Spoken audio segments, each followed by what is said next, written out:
We're good. We're good? You can begin? You okay? Yeah.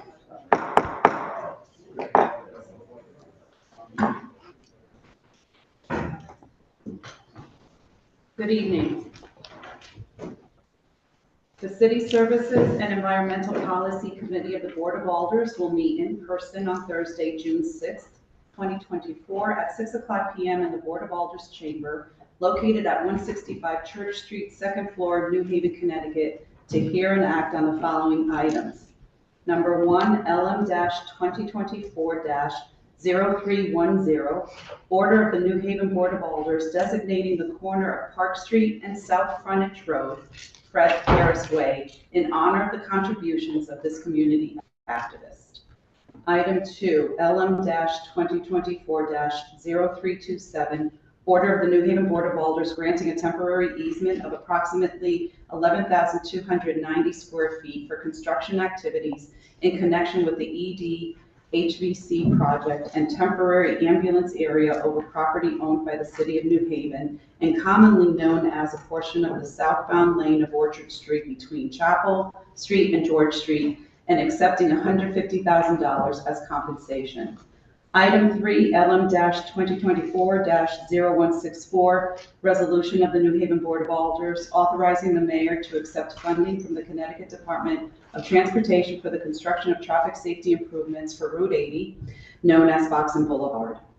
Item 4, LM-2024-0322, resolution of the Board of Alders of the City of New Haven authorizing the mayor to apply for and accept, execute, and if necessary, modify all related documents, contracts, and such instruments as deemed necessary for the Connecticut Division of Emergency Management and Homeland Security for the FEMA Emergency Management Performance Grant Program competitive pool funding in the amount of $25,000 federal funds for fiscal year 2023.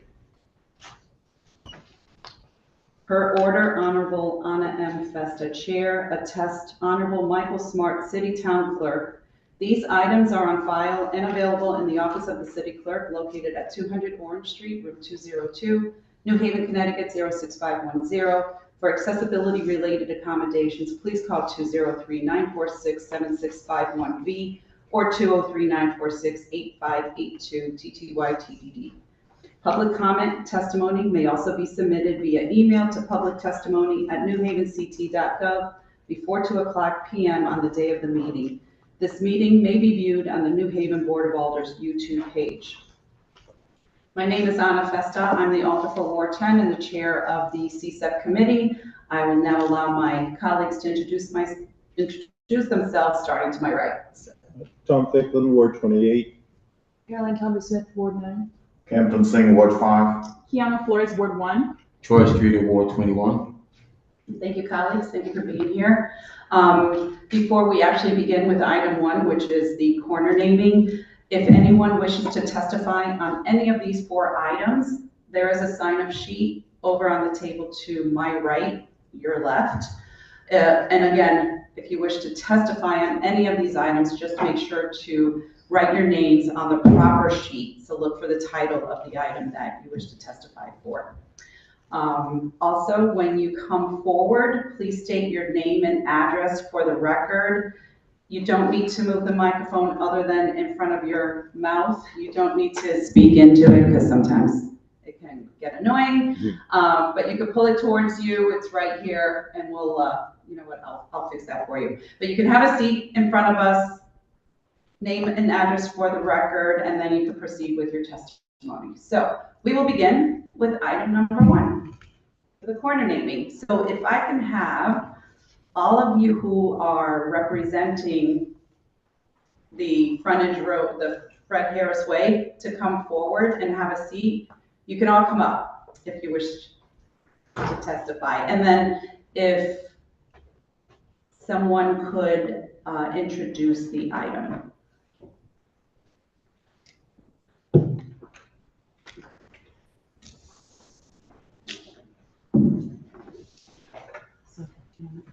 To pull that forward a little bit and share it with the unjust. Yeah.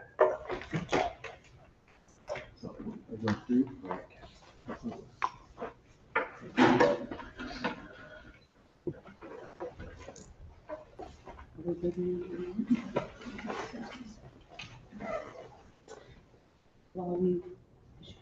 Dr.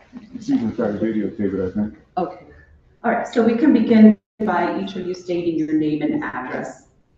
Sophie Edelstein, 238 Warren Street. Gary Monk, 140 Volunteers. Conley Monk, 2360 Shepherd Avenue. And Byron, I didn't Hamden, That's okay. Hamden, 364 Pine Rock Avenue. And your name? Byron Breland. Okay, thank you. Did you want to start, Sophie? Yeah, I can introduce it. So we are here because we've been collecting signatures to have the corner of South Frontage and Park Street named Fred Harris Way in honor of Mr. Fred Harris. He is no longer a New Haven resident. He currently lives in Detroit, but he was the co-founder of the Help Parents Association as well as one of the original New Haven Black Panthers here in New Haven.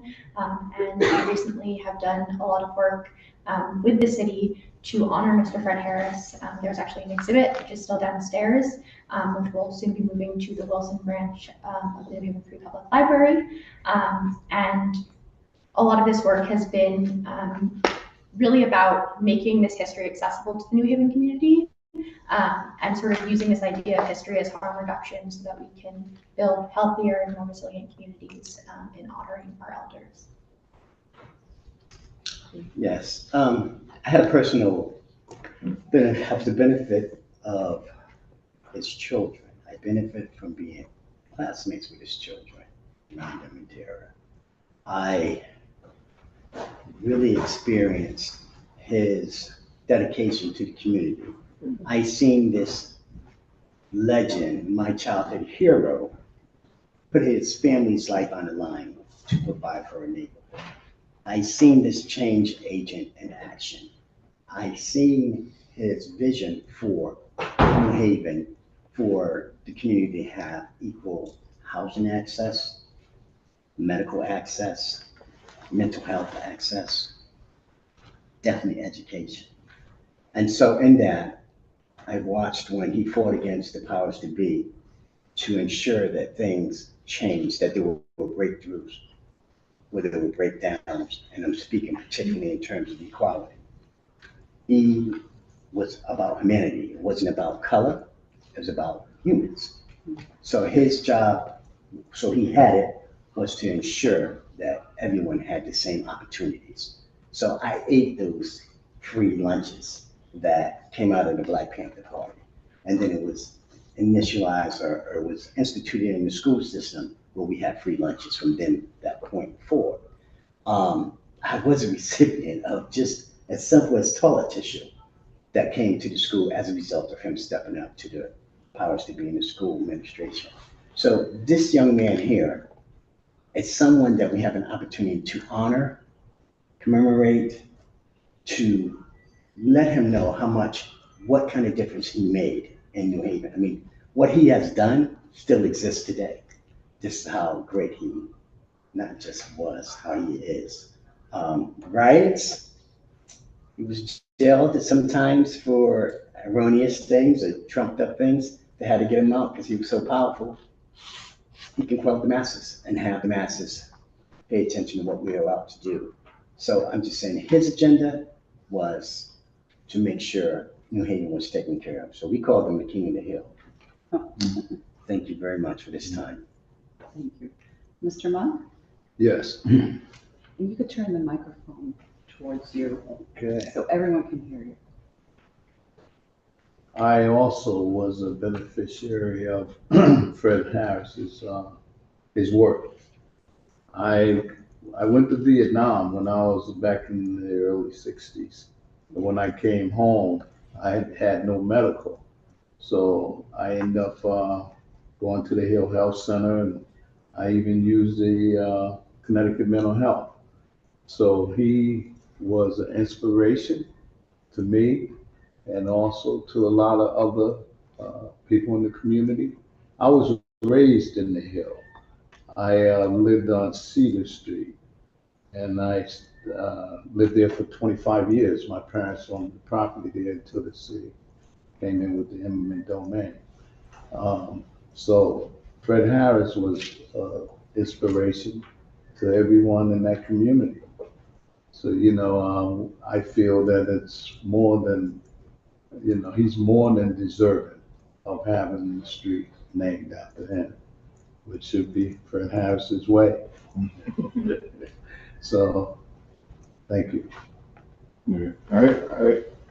Move that towards you. I came down from Syracuse. I got here in '74, but they were Fred Harris and Ann Boyd were friends of mine. I came in, they worked for the Black Panthers, but I learned a lot of things from them. I think that should be part. I went down and got signatures for him to put together and things like that. Dedication. Most definitely. Yeah. Dedication. Anything else anyone would like to add? I'll leave it to their stories. I could give everybody a history lesson on Fred, but I will hold back. There's an exhibit downstairs if you would like to read about. Right, and you are the author, correct, of the exhibit that is in our lobby for anyone who is interested in seeing it and maybe learning something and hopefully emulating. Because I think that's what we need, and that's what these corners do. They show what. The ring is blinding me too.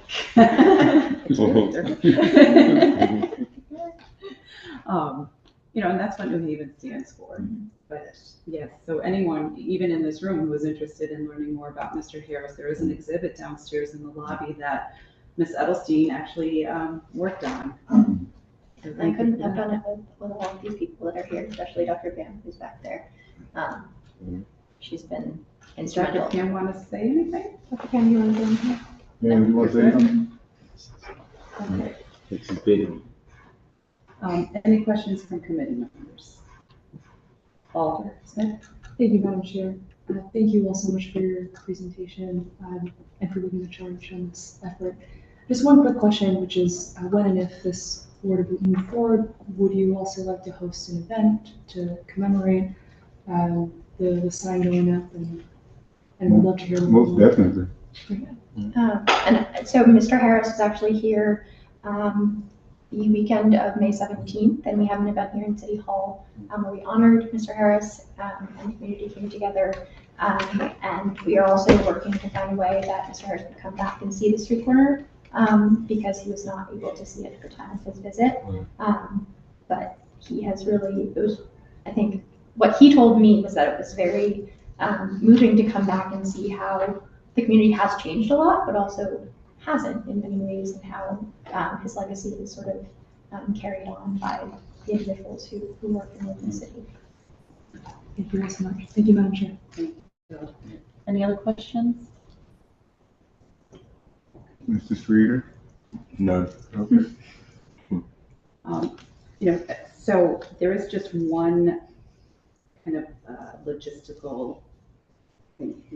We probably can't, if the committee agrees to vote on it and the full board votes on it at our full Board of Alders meeting, we may not be able to put way on there. Only because generally corner namings, we tend to stay away from street, avenue, boulevard, et cetera, because especially it being south frontage and park, it's a very, very busy intersection. So to avoid any confusion with pedestrians, motorists, cyclists, anybody who is new to the area particularly, might get confused if they see way instead of corner. So we may need to make an amendment. Make that a corner instead of what? Yes, Fred Harris Corner. I will say that when we were initially given instructions on drafting the petition, we were given examples by the board, by Legislative Services, and I think it was some other person's name and then way. And so we presented those options to Fred's family and they chose Fred Harris Way. So if we do move forward, I think it would be important that we talk to Fred's family because they're sort of instrumental in this process and it's about them. At least that would be my Cool. path forward. Yeah, and we could check with our office too, just to make sure. And we don't have to make the amendment tonight in committee. We could always make the amendment the night that the full board votes on it.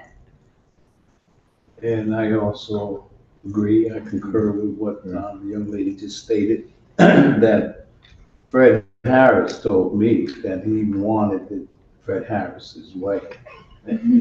So that's one reason So that whatever we're Fred fixing Harris that. wants, Fred Harris Yes. gets. Yes. That's what we're trying to say.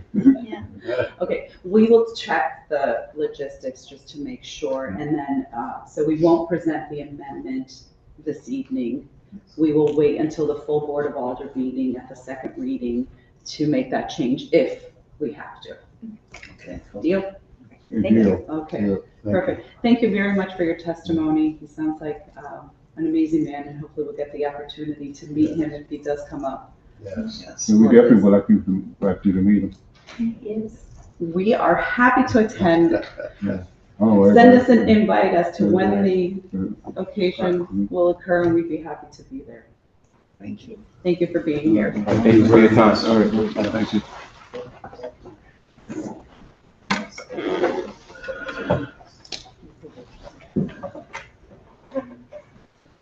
Is there anyone from the public that would like to speak on this item?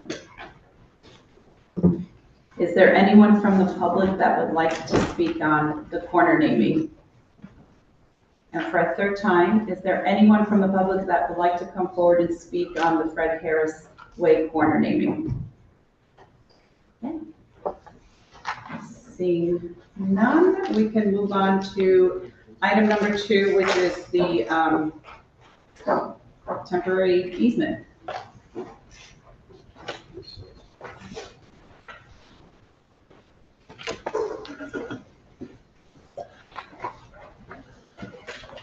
Evening, Madam Chair. How are you? I'm great. How are you? Great, thank you. My name is John Nuff. I'm an attorney with an office at 135 Broad Street in Milford. I'm here today on behalf of Yale New Haven Hospital and St. Radios Hospital. I know we're going to let everyone introduce themselves. Sure.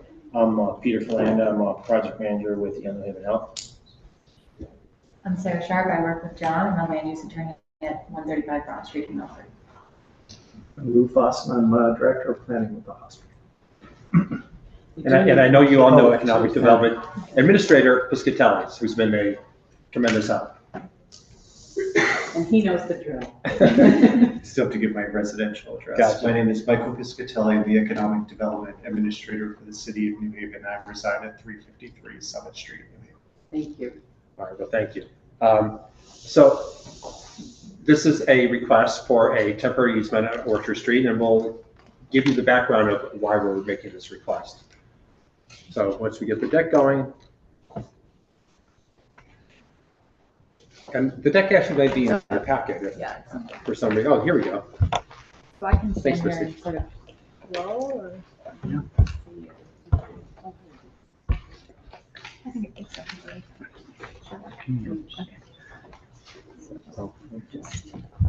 Okay. Page 30. Yeah, I think actually the first 2 slides got flipped. So if you want to go to this third one. Oh, really? Okay. There you go. Okay. So as you all might imagine, the St. Raphael's Emergency Department is exceedingly busy, and it plays a very critical role in providing emergency medical treatment to City of New Haven residents, as well as those nearby New Haven. So as we say there on the slide, approximately 5,100 patients per month, up to 200 patient visits a day. So a lot of good work taking place in the Emergency Department of St. Raphael's, and about half of those visits come by way of ambulance, others come via police car, or obviously a loved one dropping them off. And there's currently 15 ambulance waiting spaces within that area. So when in 2020, the city approved, and this is the approved PDD and site plan that's approved by both the Board of Alders and the City Plan Commission.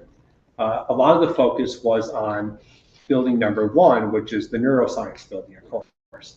But as part of that project, of the redevelopment of St. Raphael's campus, we also proposed the redevelopment and expansion of the emergency department, which is identified as number 4. And just to help orient you, the St. Raphael's campus is bounded by Sherman on the left or the west. We have Chapel on the north, orchard that runs in between the main campus and the new garages on the east, and then George Street on the south. So when we were seeking to redevelop the hospital, that expansion of the emergency department was exceedingly important, not just the neuroscience tower, but the emergency department as well. So what the new emergency department is going to result in is essentially a doubling of the opportunities for treatment of patients, nearly doubling the number of patient beds and doubling the number of behavioral health beds. But the challenge is how to remain fully functional for those up to 200 visits a day, while simultaneously constructing that emergency department, but also, more importantly, segregating the construction activity from the ambulance drop-off and other emergency drop-offs. And that was a real challenge.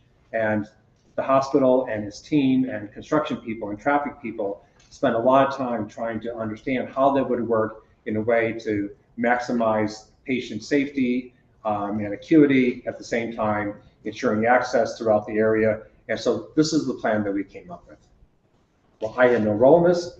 People a lot smarter than me came up with this. So here you're looking at Orchard Street. So you're looking from George Street north toward Chapel, with the garages on your right and the new emergency department campus on your left. And what you'll see is that we are maintaining the northbound access on Orchard Street. We are maintaining the sidewalk entirely along Orchard Street on that side of the road. And so we are closing the southbound lane. And you can see there's a yellow crosshatched area. That's where construction activities will be taking place. That's where there'll be sort of a laydown area for construction materials. Obviously, you can see the crane there that can have the opportunity to, pick up steel or whatever's needed. But then south of there is the temporary ambulance bays that obviously the ambulance could still access. And that whole area, underneath that bridge would be an opportunity for ambulances to come, turn around, whether it's a police car or other, private vehicle wanting to drop a loved one off at the emergency department can utilize that while still maintaining that northbound access on Orchard Street. So then the next one just gives you a slightly different perspective. Now you're looking toward the southwest. Again, you have George Street sort of off to your left, and you have Chapel to your right, and you get a better view of how that ambulance bay will work, that patients can be obviously discharged from the rear of the vehicle, brought undercover into the hospital where they can be treated, and then the ambulance would leave. So that's the proposed road closure and why we need this. So in summary, much improved patient safety, maximizes the ability for patients to reach critical care, and all leads to an expanded emergency department for an improved patient experience. So at the time the Board of Alders approved our PDD, it also approved a blanket easement for utilities and road closures. So one could argue that we already have the right for temporary closure of Orchard Street. But once we started engaging discussions with Mr. Piscatelli and others in the city, we felt that given our proposed duration of 18 months, and given the sort of the central nature of the hospital, that this warranted a new easement as well as a new process before the City Plan Commission and before this committee, as well as the full Board of Alders. So we have received unanimous approval from the City Plan Commission referral. We have worked with various city departments, and Mr. Piscatelli was fundamental in that process in terms of reaching out with traffic management parking. And so that's been seen, everyone has signed off on this plan. We are proposing a contribution of $150,000 to be paid in two $75,000 installments, $50,000 for traffic and safety improvements, and $100,000 for improvements to public amenities in the neighborhood surrounding the hospital. There are several conditions that were listed in the City Plan Commission report. We have no objection to any of those conditions. We have our full team here, obviously, Lou, Peter, myself, and we also have some of our experts as well if you have any questions about the actual process of the closure of the road and how that will work. But I think it's important to emphasize that we did a full traffic study. expanded on the one that we provided at the time that the construction was done. And given the grid nature of the street system there, that the levels of service will not be deteriorated in any significant fashion. Anyone else? That's it. Okay. You mentioned the traffic analysis. When was that actually done? Here's the last page here. So the traffic analysis was actually done originally for the expansion or the redevelopment 2012, but it was updated earlier this winter. And that was provided to staff and. Okay. And the city, and that analysis was regarding this plan? Yeah, it was actually far more conservative because originally we looked at closing both lanes on Orchard. And it was determined that that was not satisfactory to the city, that there was a desire to maintain the northbound, corridor. And so, but what the study showed was even with the full closure of Orchard streets, that the network system would still function fine. It could be a very busy, as you are well aware. Understood. And I think what happens is once drivers who are familiar with the area become accustomed to this change, that obviously they will change. This is not as if they have to do a very significant detour. It's just a matter of going a street or two over and then working their way around. So we understand it certainly is a bit of an inconvenience for some members of the public. That's one of the reasons why we're making the $150,000 contribution. But the flip side of this is that it enables us to get the emergency department done much more quickly. And also, obviously, that's something that the hospital and the city would like to see happen as well, to give this doubling of opportunity to treat patients. So the concerns for me are actually not so much the drivers, that it's for patients. It's for getting them to the ED now. Right, exactly. On time, for ambulances to be able to leave for another call with enough time to get, because seconds count. Agreed, and that is something that the hospital looked at closely.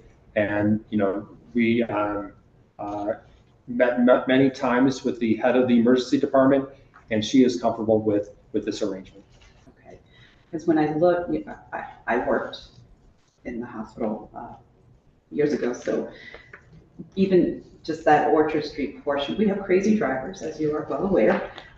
Is there enough room on that northbound lane for cars to move over either way to make room for emergency vehicles, whether it's police or ambulances, when they're exiting out? Because there's the New Jersey barriers. Right. There's still the parking for ambulance and police, et cetera, Correct. for folks who need to bring a loved one to the emergency department. When you exit out, I'm going to assume that that's a real, yes, look. Yep. Space on either side for cars to pull over if they need to make room for an emergency vehicle, first responder.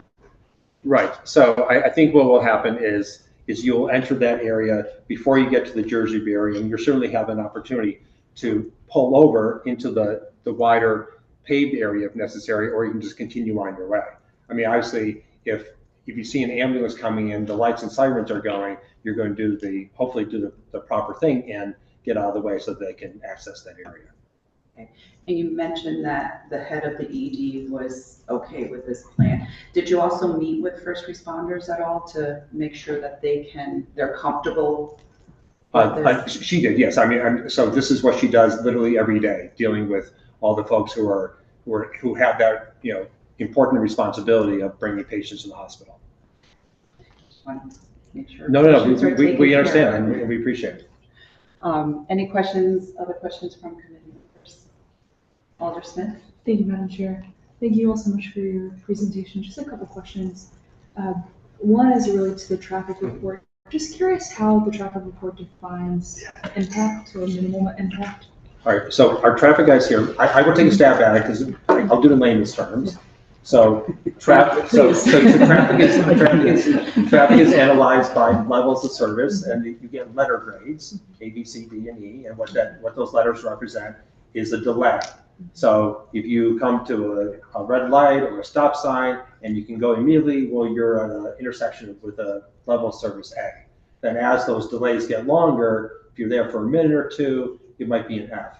So what Chris Grancini, who's our traffic engineer, did, studied all those different intersections in that entire area, originally for the original PDD and site plan approval, and then updated that with looking at just the closure of Orchard Street.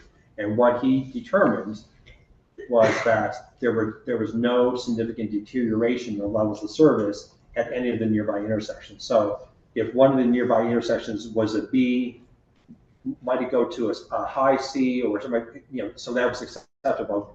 But it wasn't a situation as if something was at a C and went to an F. And that's why the grid network is so important, because it gives drivers the opportunity to have lots of different routes. Did I just say anything wrong, Chris? No, you did a great job. So Chris Granatini, 213 Court Street. I'm a state of Connecticut professional engineer with Ty and Bond. So we've been involved with the project, from the onset through the PDD, conducting this traffic assessment of the detour. Started with, a lot of coordination with traffic and parking and working, with Bijan on the study area. So George Street, Chapel Street, Howe Street, looking at all the intersections around the hospital.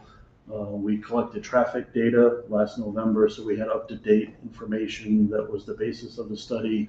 Originally, we were looking at our original traffic study, which was pre-COVID, and so the city staff thought it was important to update all the volumes, which we did.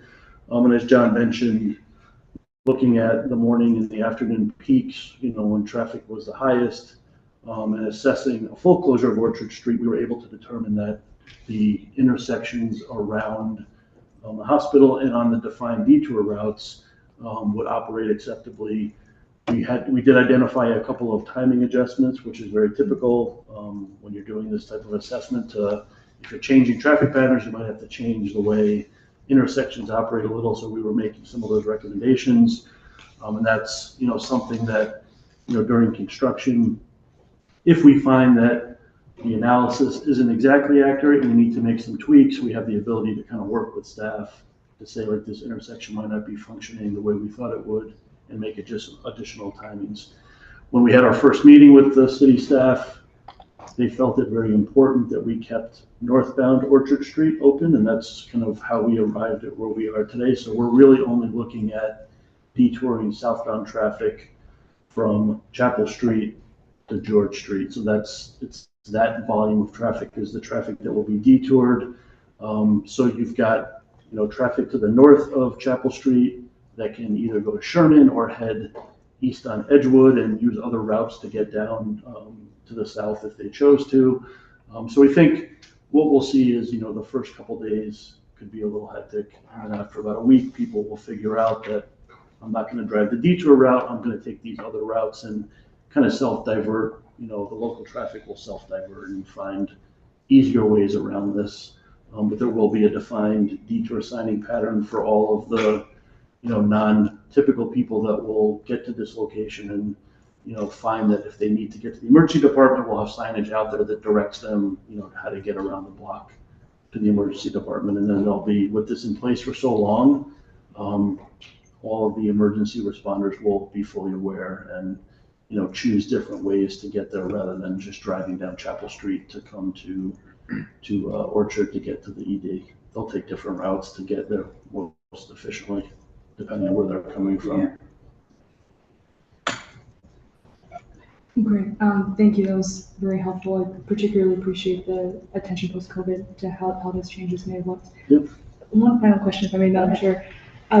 Just a question about how is the $150,000 as a number for compensation? How is that determined? It was a request and we said yes. Simple enough.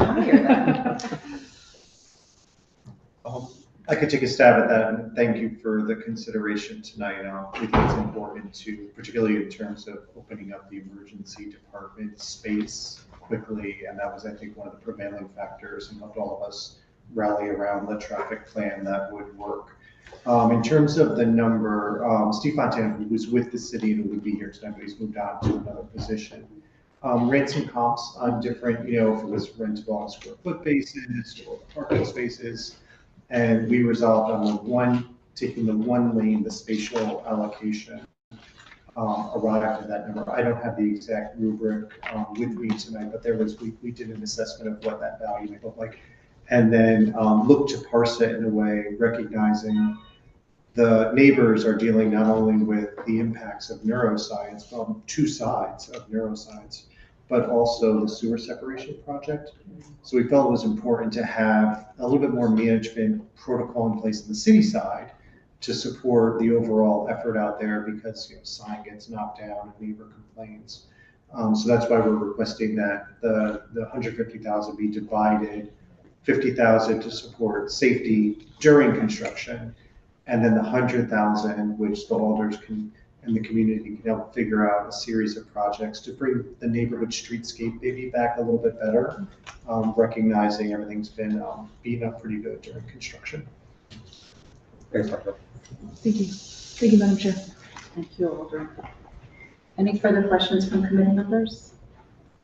I just have a couple more regarding, you mentioned the garage. Is that built? It is, yes. And is the bridge Halfway. open? Halfway. Okay. Yeah, half of the bridge is open at this time. And employees and others can park in the part that's open and take the bridge over Correct. safely to the street? Or will we have, I'm sure there's a light with pedestrian crossing at the corners to safely get employees or visitors over to the hospital. There is. Okay. And the sidewalk is only open on the one side? The east side, yes. Okay. The ED side? No. Across the street from the ED. Right, Okay. the east side of Orchard. Oh, east, sorry. Right, I'm sorry.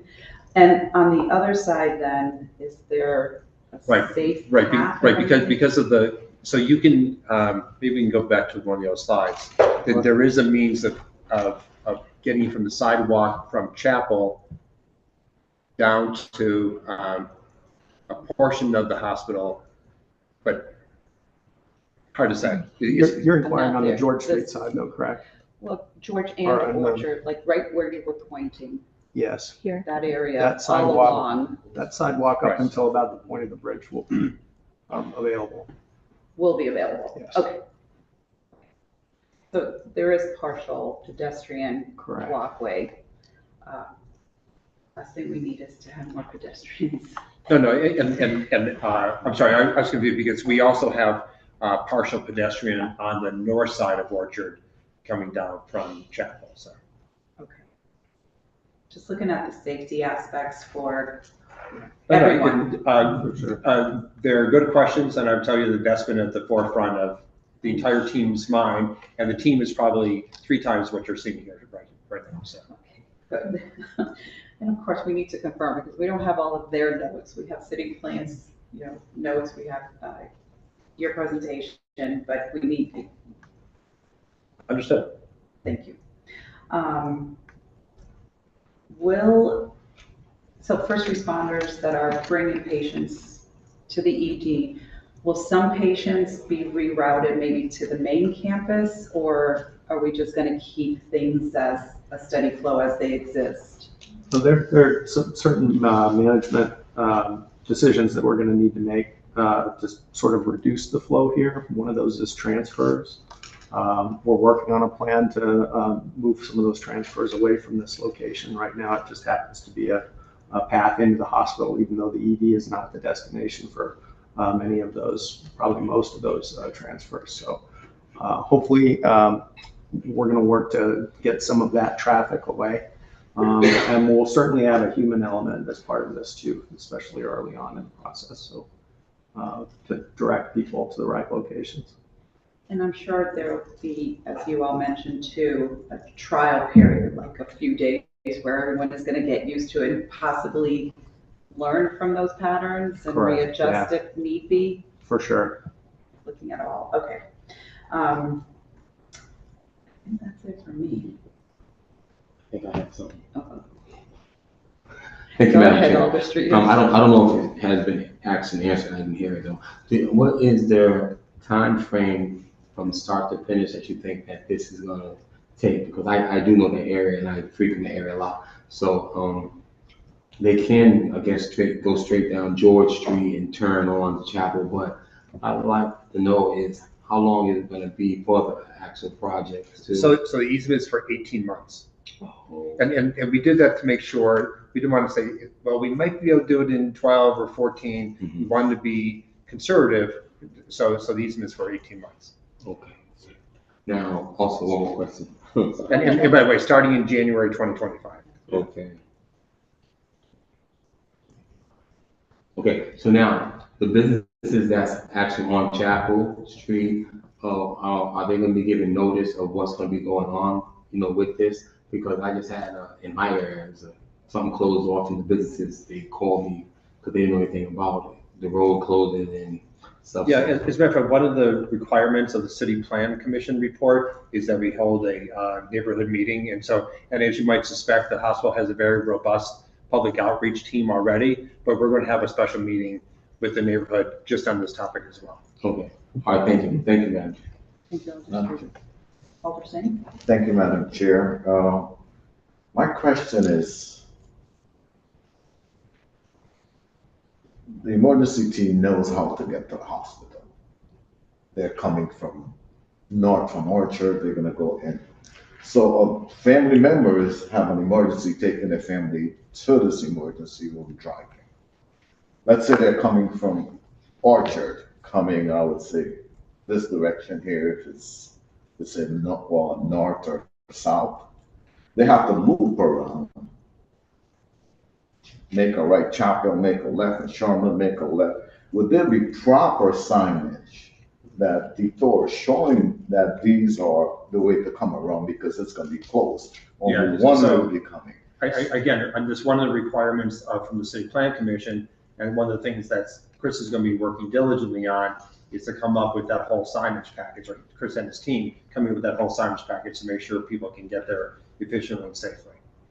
Because we need some detour sign, because when you come to George Street, you gotta make a left back to come back to the emergency room. So this is gonna be confusing, and this sense of the emergency, this need to be properly placed. No, I understand. And by the way, that $150,000, 50,000 of that is devoted to traffic and safety protocol. So it's going to be, if the city has to hire someone from the outside or anything that the city needs to do, they have sufficient funding to do that. But I mean, Chris, I will tell you that Chris has been working in the city for many, many years, literally knows the roadway network better than probably any human alive. And so he's very much on top of how this process is going to work and how to get people around the site. So if I could just piggyback on that a little bit. So the granting of the easement isn't the final destination of what we have to do. We then have to apply for permits to do the work, and we'll be submitting plans to traffic and parking and going through detailed design reviews with staff before the permit can actually be issued. And through that process, we'll be designing the detour routing, the signage, and you may or may not already know, we have been doing a lot of work out on Orchard Street over the past couple of years, and there have been times where we've closed southbound Orchard Street for daily work with extensive detour signage out there, currently. So we've been kind of implementing this plan on a daily basis and taking it down at night. It will just go into effect on a permanent basis for 18 months. So we kind of understand where the signage needs to be, the extent of it, and the city staff is very thorough in what their requirements are relative to advanced warning and making sure that we've got enough signage out there to direct folks around.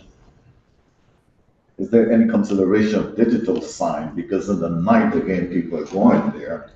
It's dark, they can't read. Is there would be digital sign that's saying to emergency room? We've used changeable message signs, the electronic boards, in the past. So that's certainly a consideration as far as, using that type of signage out there for the 24/7 operation. Definitely. Because in the day, the regular sign, it's okay, but in the night, people has an emergency, they're looking for visual, they're not looking to read a sign. God forbid, we don't want to get a lawsuit. Yep. And not speaking for the construction team, but I suspect that there won't be a lot of active construction work at night, and that area for southbound traffic will be fenced off. So they'll be able to like put some signage right there at the intersection that really highlights that it's closed, shows emergency department detour signage in red, like we've used that kind of color coding to bring it to people's attention, like how to get to the emergency department by circling the block. So we've put a lot of thought into making sure that it's pretty clear how to get to the emergency department on all those two approaches. Okay. Thank you, Madam Chair. When those signs goes up, I'll be driving by there and take some notes. Look at this properly being, clear and lit properly to go around. Yep. Thank you, Madam Chair. Thank you all for saying. Just one other question regarding employees being aware of all of this going on so that they know to expect possibly some traffic delays and getting to work on time. Is there going to be an email or some kind of, robocall or absolutely. messaging? We have different listservs that go out from our communications department, and we'll craft something with them. As you know, there's already been different disruptions for one thing or another, and we use that as a way to get the message out to folks within the organization. Thank you. And just the other thing is there's no access to the garages off of Orchard Street. So, employees will be able to come up Orchard Street from the south and turn right onto George Street and get into the garage that way, or enter from Chapel Street on the north end. So we're not actually closing any direct access into the future garages. Okay. Any further questions? Alder Streeter. Thank you, Madam Chair. Okay, now you said it's 18-month period. Is this going to be a Monday through Friday or Monday through Saturday operation? It will be closed 24/7. Also, The detour will be in place 24/7. okay, so even when they're not working, it's just closed. Right, because keep in mind, it's the ambulance bays which are also closing. It's not just the construction that's closing half of Orchard, it's actually the ambulance bays that's resulting, that causes the need to close half of Orchard. Okay, so you're saying. Yeah, so unfortunately, you need the ED 365 24/7, so. Right, okay. All right, thank you, Madam Chair. Thank you, Alder Streeter. Any further questions? Okay. Well, thank you for your presentation. Thank you for all the information. We will vote it out of committee this evening, and then it goes to the full board of Alders for a vote at a second reading. Thanks very much. Thank you for coming. Thank you. Is there anyone from the public that would like to speak on this item? Is there anyone from the public that would like to speak on this item? For a third time, anyone from the public would like to speak on this item, please come forward. Okay, seeing no one, we're going to move on to item number 3, which is Route 80, Foxen Boulevard. And we have our city engineer, Mr. Zinn, who will be presenting. Good evening, sir. Good evening, Madam Chair, members of the committee, Giovanni Zinn, 95 Soundview Terrace. Thank you for having me here tonight. The item I wish to speak to you about is to accept funding from the Connecticut Department of Transportation in the amount of up to $1.6 million for traffic safety and pedestrian safety improvements on Foxen Boulevard between Middletown Avenue and Quinnipiac Avenue. As you all know, this is a stretch of roadway that has been an issue for a long time, and we'd like to thank the Connecticut Department of Transportation for their cooperation with us in trying to address that. This is one of a multi-part effort with the Department of Transportation on addressing that stretch of roadway. This funding would cover the installation of medians in the roadway to reduce the apparent width of the roadway.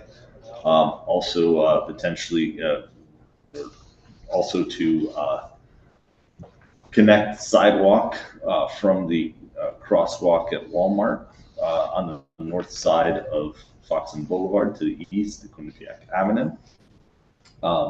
And also provide lighting in the medians to improve lighting on what is a very wide road that is lit from one side, and it's fairly challenging to throw light all the way across. we're working on design for this right now, working closely with the Department of Transportation.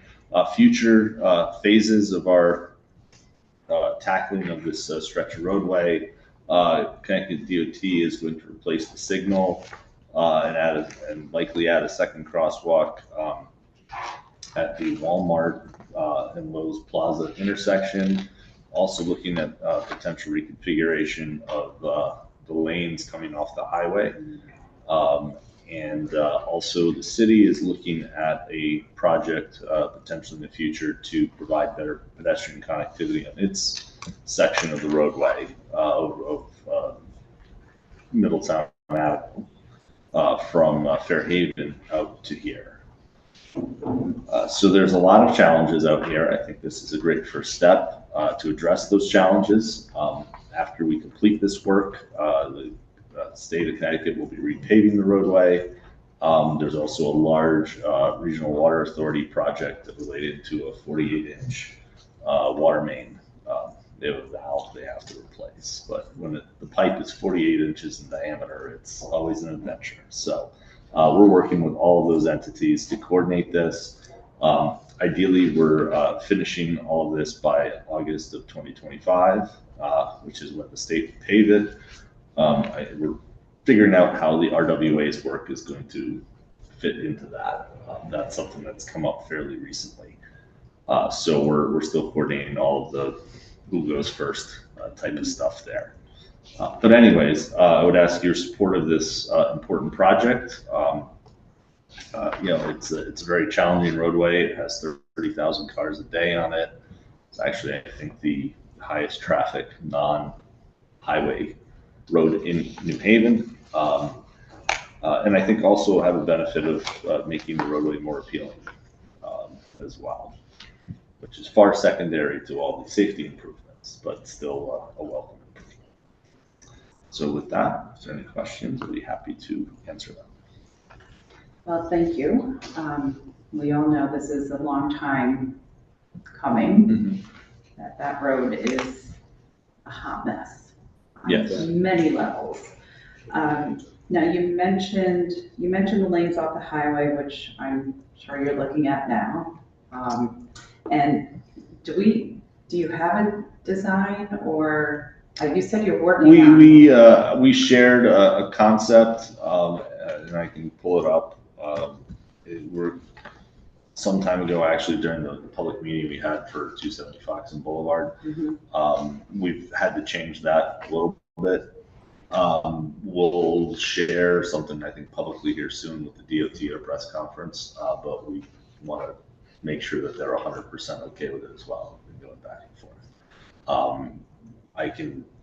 Let me see if I can pull something up here. You mentioned also a possibility of adding a second crosswalk. Will those crosswalks be with the lights? Yeah, that would be in a project probably a couple of years out by the DOT. Right now, there's one crosswalk there that somewhat famously doesn't go to anything. So we would connect that to the sidewalk going to the east. But will it have not just the normal, green man, but will it have the blinking light? What are they called? The ones that are over on by Wall and.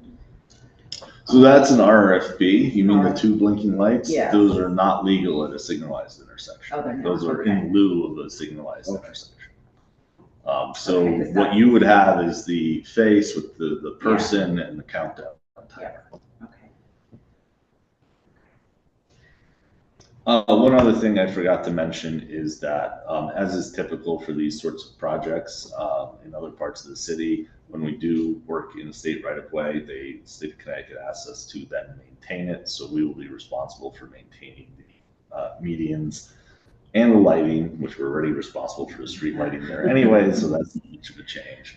And we would be responsible for the sidewalk, which we are already responsible for. And the city does put that responsibility then onto the property owner. But so part of the act before you also authorizes the mayor to sign the maintenance agreement.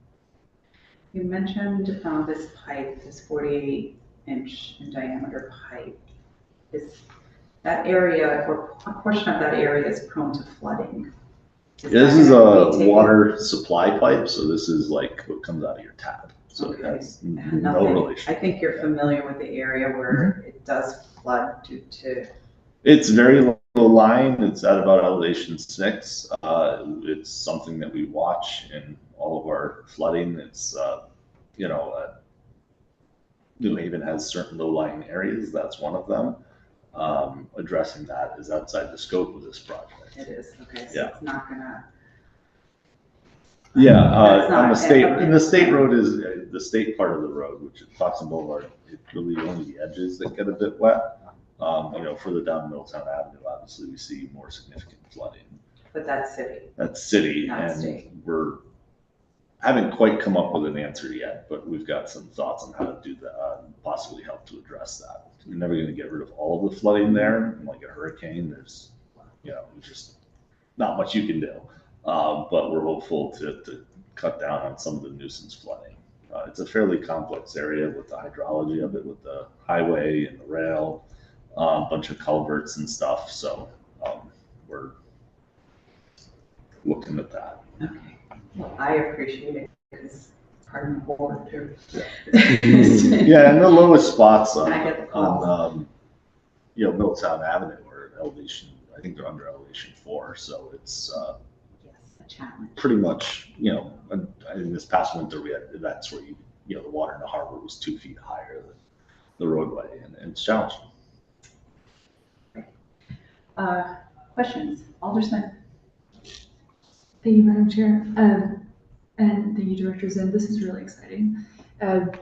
One question is about the timeline. Mhm. So it being done in, I guess, just a little over a year by August 2025 for both design and construction. Would it be possible, and this might be also a question for Madam Chair as well, to get very light periodic status reports around how it's going, given the quick clip and the quick pace, even something like it's, design is done or 25% done. Yeah, I think our design is probably at about 70% right now. We got to go back and forth with the state some more. I think the hardest thing left is to kind of figure out, the temporary traffic patterns while we're building it. We periodically speak about a whole host of issues, so feel free to check in anytime. And probably in the next month or so, we'll have a sense for the sort of the 3 entities involved here, who's doing what when. And there may actually be, even an item before you related to the water line project potentially. Something online, maybe, an update online on the website, of the City of New Haven? You can look at that. It can be very light, just given Sure. that it's a little over a year. Yeah. Thank you, Director Zinn. Thank you, Madam Chair. Thank you. Alder Streeter? Well, mine's basically it's not a question, it's a comment. Of course, that area, like she said, has been a mess for years. I don't know how many accidents there is daily, but it's kind of scary to even drive it. So I could imagine walking it, and also, with that hotel out there now within the residents. So at nighttime, even with your high beams on, it's kind of hard to see out there. So I think that this improvement is much needed, and I commend you on it. Thank you. Yeah, I think there'll be significant improvements here. It's not altering the number of lanes on the roadway. That's a much more complicated thing to take on, especially on a state roadway. But I think it'll have significant benefits.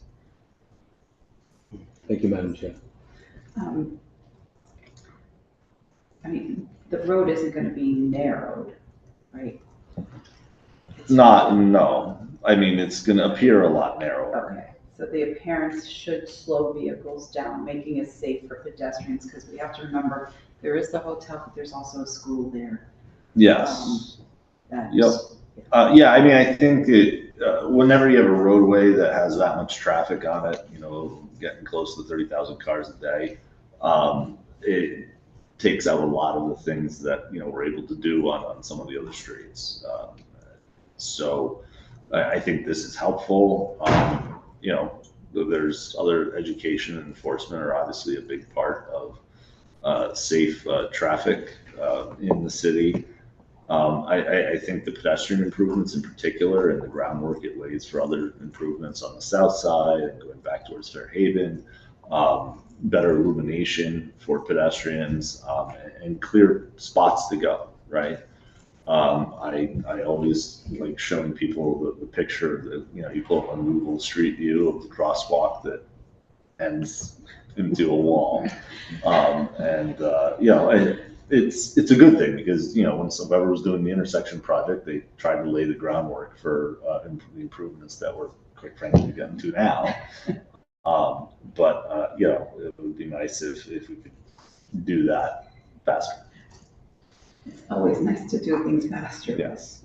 We know how that goes. How close are we to this being actually 8/25, August of 25? Yeah, I mean, I think I think that should be doable. I mean, if we didn't have the RWA project in the middle of it, I think 8/25 would be a fairly generous timeline. Is there, so it's the 1.6 million grant? Yeah, they're reimbursing us of the cost up to 1.6 million. Okay. What is the total, do you think, of the project? Is it going to be more than that? We don't anticipate it being substantially more than that. Okay. I mean, we also have to remember, we have to encourage pedestrians to use the road properly too. So Yeah. Go to the left. Very hard to do that though when we're lacking any infrastructure for it. Correct. Hopefully this will help that. Okay, so the 1.6 million, and is this?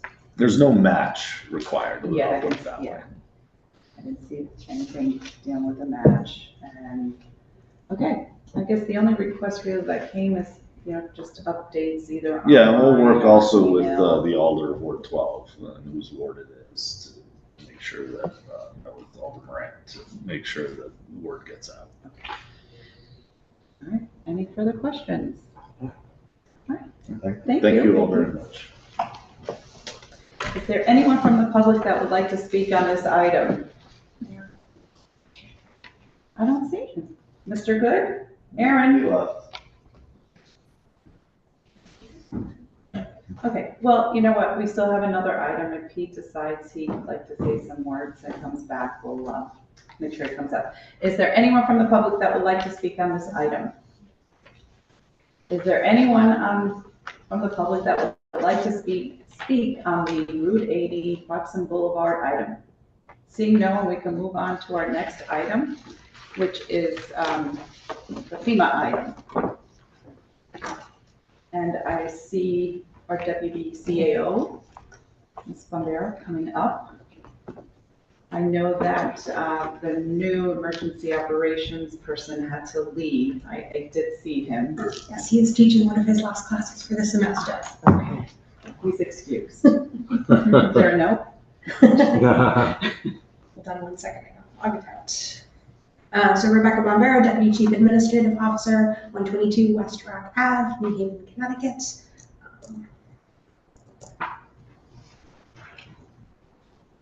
I'm here today to present on the competitive version of the FEMA Emergency Management Grant. You'll note it's 2023 grant year, but that is because these funds were not expended and were therefore available for competitive use and reallocation. So the city is applying for $25,000 for upgrades to the Emergency Operations Center. The upgrades will focus on communication improvements. So we'll increase Wi-Fi and cellular capability within the Emergency Operations Center.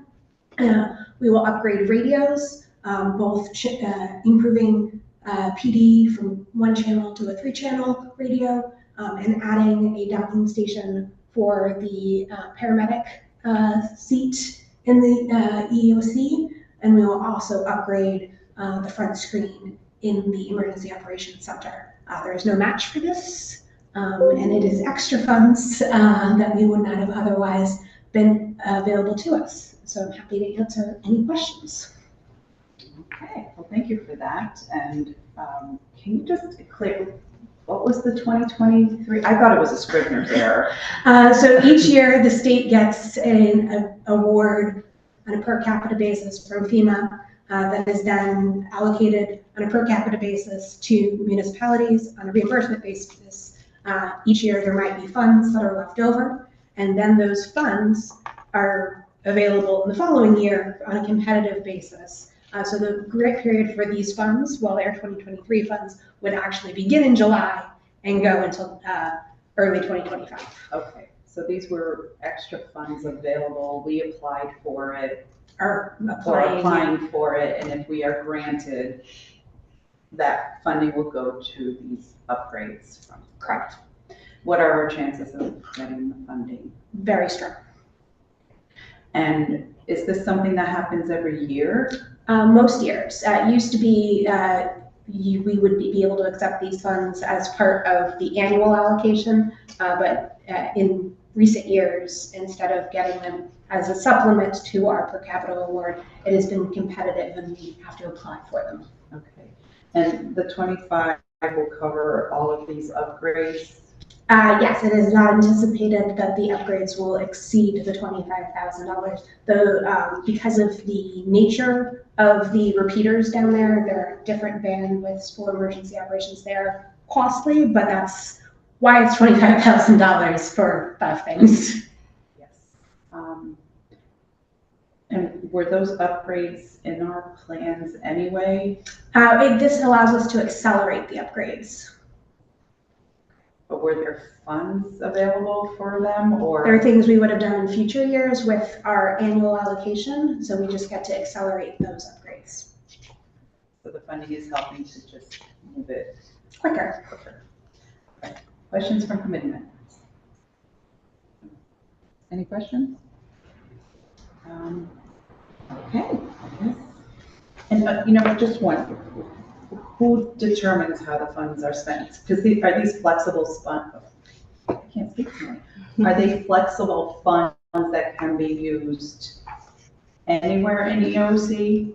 So they are pretty flexible within the emergency management function. So it doesn't necessarily have to be for the operations center, but for the emergency management function. And those projects are prioritized by the emergency management director.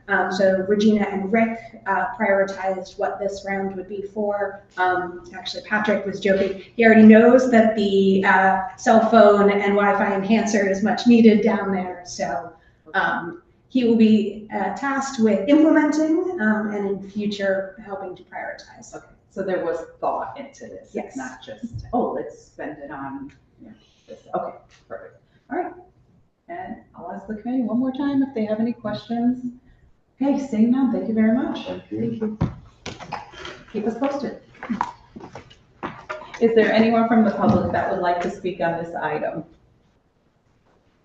Is there anyone from the public that would like to speak on this item?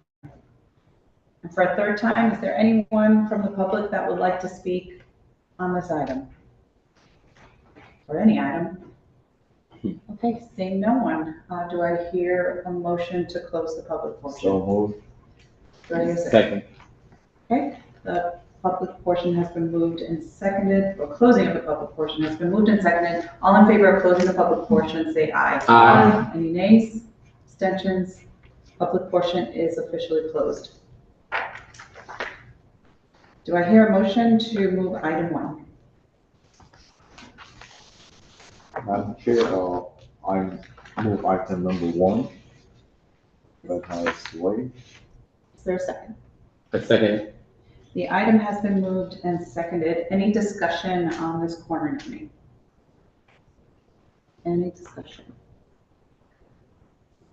No. So it sounds like actually Mr. Harris was a very commendable human, and the corner namings, at least for me, signify New Haven residents who have done something for the community, who have made a difference in one way or another. And it sounds like what I found really shocking is the Vietnam vet who went to Vietnam, came back and had no medical coverage, and Mr. Harris actually helped him get that coverage, which, just still amazes me that we send our soldiers over and we don't provide proper care. But anyway, that's a different topic. But, it sounds like he has a history with this city, one that is impressive, and I encourage my colleagues to support this corner naming. Any other discussion? Okay, seeing none, all in favor of this corner naming, say aye. Aye. Any nays, abstentions? The ayes have it. Madam Chair, move item number 2. Second. Item 2 has been made and seconded. Any discussion on item number 2? And this is the project for Yale Hospital. Alder Singh. Thank you, Madam Chair. As we heard the presentation from the attorney and the Yale team, that this was be closing for some time, and 18 months, and hopefully they will do due diligence when they close with the deter sign, going to back and forth to the emergency. So looking forward for when that gets started, I will look at that sign, probably make a note of it. Thank you. Any further discussion? Alder Smith. Thank you, Madam Chair. I'm in support of this item. I think one curiosity I have is about the compensation, and it might be interesting to see former Director Fontana's rubric that he used, both for this project and also just subsequent projects, just to have a better understanding of what rubric they use. I would find that. So in how they established the 50 for safety and the 100 for neighborhood improvement. And the number in total overall. Oh, the 150. Mm-hmm. Yes. Okay. But I'm in support of this item, but I'd be interested to see that. I think we could get that. Alder Nickland. Thank you, Madam Chair. I'm in total support of what Alder Smith has mentioned. This is suspicious. So this community pacification appropriation is suspicious. I'm in favor of it, but it does raise suspicion. The press is going to jump all over this unless there's a clarification as to how that number was reached and who's going to be in charge of the distribution of it. Blah blah blah blah. So yeah, we want to cover everyone's backside on this one. Any further discussion? I too am in favor of this. I think we asked the questions about safety, which is the number one concern, particularly getting patients to the ED on time, and seconds count sometimes. There is a lot of work being done in that area, so with all that traffic increases even more, and now we're closing another portion of the street for necessary work. That's the thing. It's expanding the ER. It's something that we need, because if anyone has gone to the ER, you'll see patients who are in the hallways or, waiting in very unsuspected areas. So it's a good thing. Hopefully, they gave a timeline of 18 months. Hopefully it'll be done in a more timely manner than in a shorter period of time. But with that being said, it sounds like it's a necessary thing. They thought about just about everything regarding traffic and signage and pedestrian safety, as well as patient safety, getting to the ED on time, as well as employees. So I encourage my colleagues to support this item, and we will get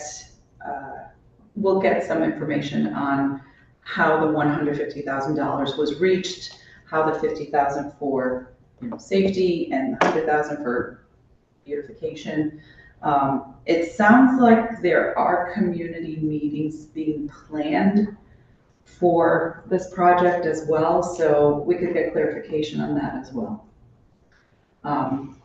So if there is no further discussion, we can take a vote. All in favor of this item, say aye. Aye. Any nays? Abstentions? The ayes have it. Item carries. Madam Chair, move item number 3. Second. Item 3 has been moved and seconded. Any discussion on item number 3, Alderson? Thank you, Madam Chair, and I'm happy to see some improvement coming through this Faxon Boulevard, which is much needed, and thanks to the administration and the engineering department to put some thought and thinking of the improvement, especially the crosswalk, et cetera, in that area, because it's a busy area with Walmart and Lowe's and the bus stop and the school. So this is much needed improvement. So again, I commend them for this project. Thank you. Thank you, Alderson. Any further discussion? Alderson? Thank you, Madam Chair. I just want to echo Alderson. I'm in full support of this project. I think it's really exciting, and I commend the engineering department as well. Thank you. Alder Streeter. Thank you, Madam Chair. Yes, I'd like to say, like I said earlier, this is definitely in need of improvement. Like I said, there's so many cars that go through there. At night, it's scary how dark it is, and I think it should have been done. I'm in full support of it. Thank you, Madam Chair. Any further discussion? Yeah, thank you to the engineering department, to the city for recognizing that, and the state for recognizing that this has been a long time coming, and I'm glad to see that it's actually going to take place and that it's going to happen fairly soon. So we look forward to August of 2025 at the completion of this project and making it a safer roadway for everyone. So if there's no further discussion, we can take a vote. All in favor, say aye. Aye. Any nays? Abstentions? The ayes have it. The item carries. Madam Chair, move item number 4. Second. Item 4 has been moved and seconded. Any discussion on this item? Alder Singh. Thank you, Madam Chair. Again, thanks to the administration for going after this grant here for much needed cell improvement in the emergency department. God forbid something is going on emergency and we can't have communication. So this is a much needed upgrade and for the funding that they're going after. Thank you. Thank you, Alder Singh. Any further discussion? Okay. It's $25,000 and hopefully we'll get it for some much needed improvements with our emergency operations center, which is very important for the safety of the city. So obviously I support it, so I'm encouraging you all to support it as well. And if there's no further discussion, we can take a vote. All in favor, say aye. Aye. Any nays? Abstentions? The ayes have it. Item carries. Those were our 4 items. And before we adjourn, I just want to announce that our July meeting, because the first Thursday of July falls on the 4th of July, and unless we want to come in on the city's day off, we have moved that meeting to July 15th, which is a Monday, and it would normally be our second Board of Alder meeting, but we are on the summer schedule. So we will have a meeting on July 15th at 6 p.m. So please mark your calendars for that date for city services and environmental policy. Okay, with that, do I hear a motion to adjourn? And make a motion to adjourn. Second. Adjournment has been made and seconded. All in favor of adjourning, say aye. Aye. Any nays? Okay, folks, we are adjourned. Thank you, Madam Chair. Thank you, colleagues.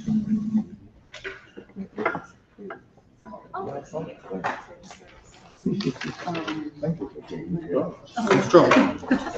Oh, yeah, never mind. Oh,